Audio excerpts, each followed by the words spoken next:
the truth behind the forelock.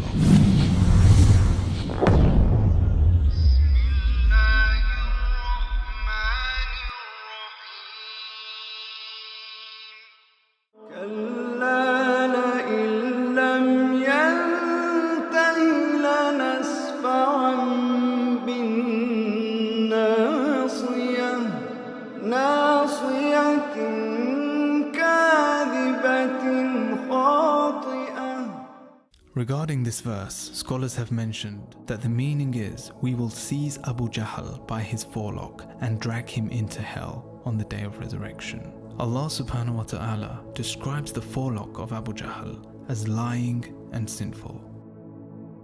Now the question that is asked is, why did Allah subhanahu wa ta'ala not describe any other part of Abu Jahl's body as lying and sinful? The verse clearly indicates that the forelock, which is the upper part of the forehead, is responsible for traits such as truthfulness and lying.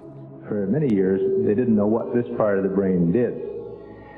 So these had little to do with the control of the functions of the body. Now, the frontal lobes, here in the last 50 years, we've learned that these frontal lobes are concerned with some of the highest mental functions of animals and humans. And we've done various studies which show that they are concerned with these highest levels of our thinking. The human brain is not only one of the most important organs in the human body, it is also the most complex. The brain is divided into four major sections known as lobes. The frontal lobe, the occipital lobe, the parietal lobe, and the temporal lobe have different locations and functions that support the response and actions of the human body.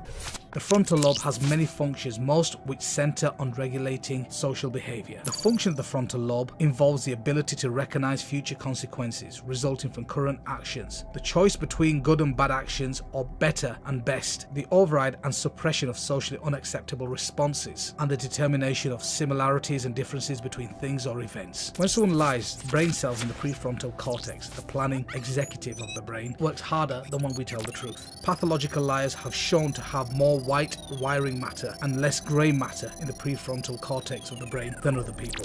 Studies conducted with an EEG show that patients and animals that are exposed to damage of the frontal lobe hemispheres suffer from mental deficiency. Any damage to the frontal lobe changes the natural behavior of the affected person. In some cases, this could lead to criminal behavior and a drastic fall in moral standards. For years, a tumor was growing inside Jerry's brain, slowly pushing against his frontal lobe, the part of the brain that affects our personality and how we act. Becky says she didn't even recognize the man she married. Do you want the Cavenders too? No, honey, thank you. Okay. Becky and Jerry Harper were on the verge of divorce after 18 years of marriage. One day, Jerry realized something wasn't right. I mean, I have never laid a hand on her, and one time I raised my hand at her, and... That was not you. No, that wasn't me. Here, what you see is this area of whiteness. Until one day when Jerry collapsed and doctors found out he had a non-cancerous brain tumor the size of a plum pressing against his frontal lobe. Over the last decade, scientists have used functional magnetic resonance imaging, fMRI, to more accurately locate regions of the brain that changes when a person lies. This technique measures changes in blood flow in the brain, a reflection of neural activity, while people answer questions while inside a scanner. The resulting images pinpoints brain activity in a specific region during the lie and truth phases of the deception paradigms. Although several brain areas appear to play a role in deception, the most consistent findings across multiple fMRI studies is that the activity in the prefrontal cortex increases when people lie. The prefrontal cortex, situated just behind the forehead, is a collection of regions responsible for executive control, the ability to regulate thoughts or actions to achieve goals. So the Cran has described the relationship between the frontal lobes of the brain and the ethical behavior of human beings. And there is a surah, it reads, "Do you see one who forbids a servant of ours, God, when he turns to pray? Do you see if he who prays follows the guidance and enjoins righteousness? Do you see if he obstructs, rejects truth, and turns away? Does he not know that God sees? Let him beware. If he desists not, we, that is God, will punish him upon his forehead." A lying, sinful forehead And the word used in the last two verses, which means the forehead is, in this statement, we believe refers to the frontal lobes of the brain. And I was asked, how could the forehead have anything to do with sinning and with lying and so on? And I suggested that it was related to this higher function, so that the act of lying is initiated by the mental activities in the frontal lobes, and its instructions are then carried out by other parts of the brain which affect the speech organs, so that they can bring about these unlawful acts and so on. So that we believe then that sins are planned in the frontal lobes before they're carried out by the eyes, the hands, and sexual organs. The scientists mentioned that it was only 50 years ago that we discovered that this is the part of the body that is responsible for decision making. But this fact was clearly indicated in the Quran 1,500 years ago.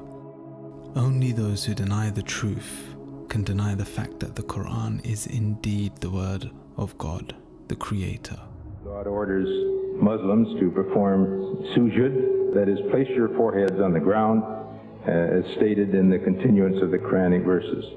Then let him call his associates. We will call on the angels of punishment. Then follow not him, but prostrate yourselves and draw nearer to us, that is God. This order to perform sujud means we should place the center of our will and decision-making processes on the ground to show absolute submission to God.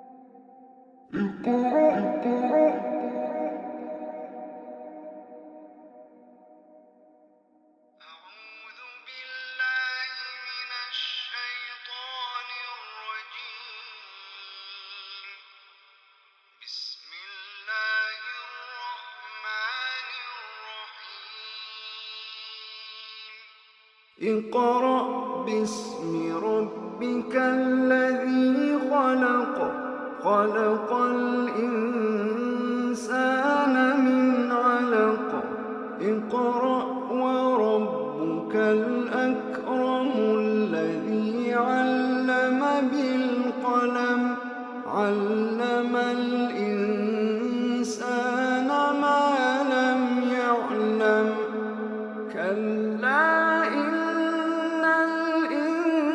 الإنسان ليطغى أن رآه